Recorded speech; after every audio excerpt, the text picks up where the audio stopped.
What do professional music producers know that you don't? What is that one thing that is holding you back from getting the productions and the music to sound the way you want them to sound? Well, this one thing is called layering. But there are 3 different types of layers that you need to know in order to understand this and use this properly. If this is your first time here, I'm Andrew Barr with Producing in the Box, where I teach you how to make incredible sounding music without analog gear, and I think you're better off without it. And if this isn't your first time here, welcome back. I appreciate you. So there are 3 main types of layers, and they kind of go in order. This one has to come first, and then 2 and 3 can be swapped around. But number 1 is the most important layer of them all. This is called harmonic layering. You get this when you're actually recording the music and making the music. This is the types of chords you play and the melodies you put over top of these chords. This matters way more than anybody really understands. There is a ton of music out right now that isn't mixed very well and isn't mastered very well, but because the chords, the melody, and the progression is just so good, it makes up for the lack of everything else. So if you can get this part right, you can get incredible sounding music. So let me show you exactly what I mean. So here I have a little track that sounds like this.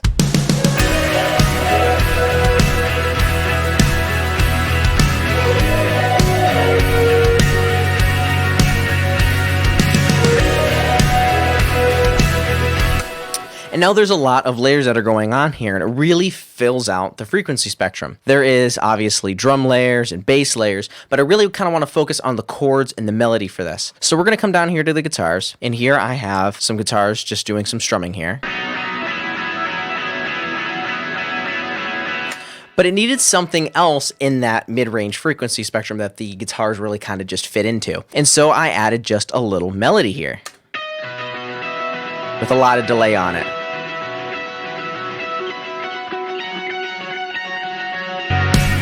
And then that, with the rest of the guitars, really adds a lot to it. If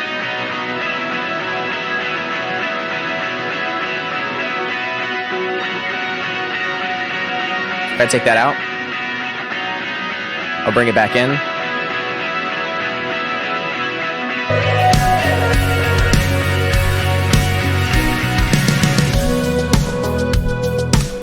Now, I also did the exact same thing for the synths as well. So here I have just a soft piano.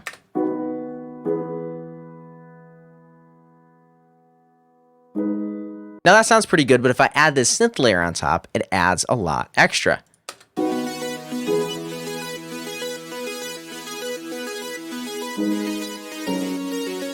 And then here during the verses, I have a lot more synths as well. So here I have like a Rhodes kind of electric keyboard sounding thing. And I layered it with another one. Then I also have these strings here, kind of like a pad.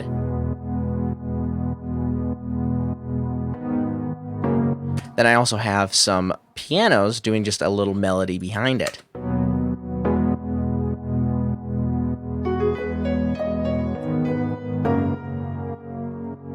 Adds a ton, and every single layer that I add is filling out the frequency spectrum and really just making it sound rich and full and lush. There is a lot to getting a mix to sound this good, and if you want to know the secrets behind compression, you can download my free Mom in the Car compression checklist. Just scroll down right now and click the top link in the description and you can have it for free. It's really just a cool analogy that'll help you start to understand and feel compression more than you will hear it. So that's completely free. You can just scroll down right now and click the top link in the description and it'll be sent immediately to your email address. Now, the second form of layering is called frequency layering. This is where you want to fill up the frequency spectrum with all different sorts of sounds. It's slightly different than harmonic layering because harmonic layering is adding chords and melodies to really make a song sound rich and full. This is about adding frequencies all the way from 20 hertz all the way up to 20,000 hertz. I mean, honestly, like 16 to 30, 40-ish is really where a lot of music just sits. If you have gaps anywhere in there, things are going to start to sound a little bit hollow and a little bit funky. You kind of want a nice curve from the low end all the way to the high end where it just kind of just slopes down just a little bit,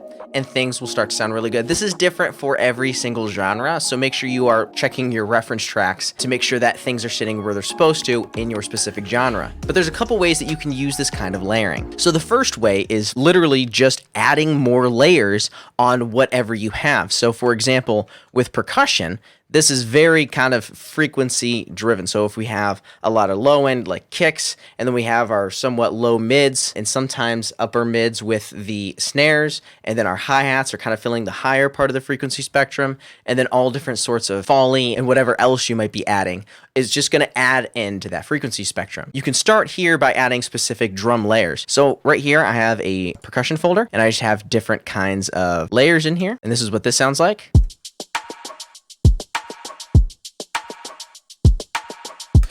But down here is just the kick. And that sounds pretty good. But now if I want to add a snare to that,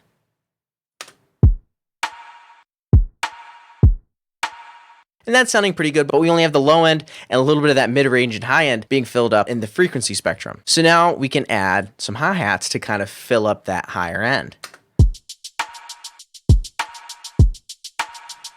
Kind of makes the drums just groove a little bit more and really kind of add some ear candy. Now we're getting to a really good spot here, but if we just add one more percussive loop, which is kind of like some foley and some background stuff, it really adds a lot extra to this loop.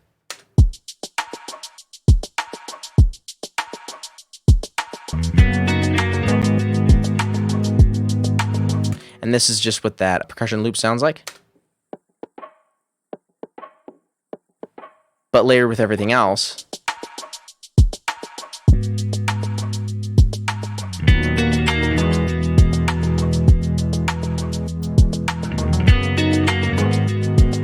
So just in the drums alone, we have an entire frequency spectrum being filled up. Really keep in mind that we haven't grabbed a single EQ plugin yet. I'm really showing you how to layer your songs and structure your songs so that way it's much easier trying to get the punchy mix that you're looking for. As we add different instruments, we're adding different spots inside of our frequency puzzle. It really is like a puzzle. You're adding different sorts of sounds to kind of fill out the frequency spectrum. Don't just add stuff willy-nilly. Make sure you're being very intentional about what you're adding. You'll develop your ear over time on this, but make sure you are practicing this and really just putting the time in developing your ear for this. And definitely use reference tracks and see if you can break down exactly what they're doing inside their tracks to get the sound that you were looking for. And now the third type of layering is the same thing. I know it kind of sounds odd, but just hear me out. What you do is you literally layer the exact same thing you did just multiple times, and you can put one on the left and one on the right, and it gives you a really nice stereo field. I really think this third type of layering is really underutilized. It really makes a massive change in any sort of production that you're doing. The reason why we don't just duplicate it down digitally is because if you just copy and paste it, it's the same track. It's just gonna make everything louder, and that's not what we're looking for. We need slight variations between the left ear and the right ear. So if you're playing guitar, literally play the exact same track once in the left and then play it again and put one in the right. If you're doing this for vocals, do the exact same thing once in the left and once in the right. Those subtle little differences that we make as humans really make a big difference in the context of the mix, and it really makes things sound wide. And it's just a little bit different between the left ear and the right ear. So take a look at these guitars. They're just doing a little bit of strumming here.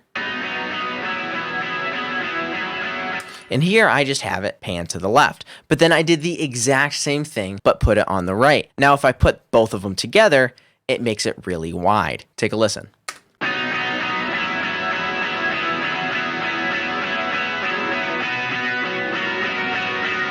Massive difference. If I just took one, put it in the center,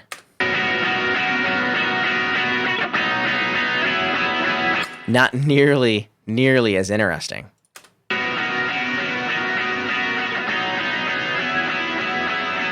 Those little slight differences that we make as humans really make a big difference to get a really nice wide stereo sounding mix. Now, we didn't even get into mixing vocals. This is another really big part of getting professional sounding music. But the problem is most people are mixing them wrong. If you want to know what I'm talking about, you can just click this video right here. In that video, I break down how I mix vocals and how you might be mixing them wrong. So click that video to watch that now, and I'll see you over there.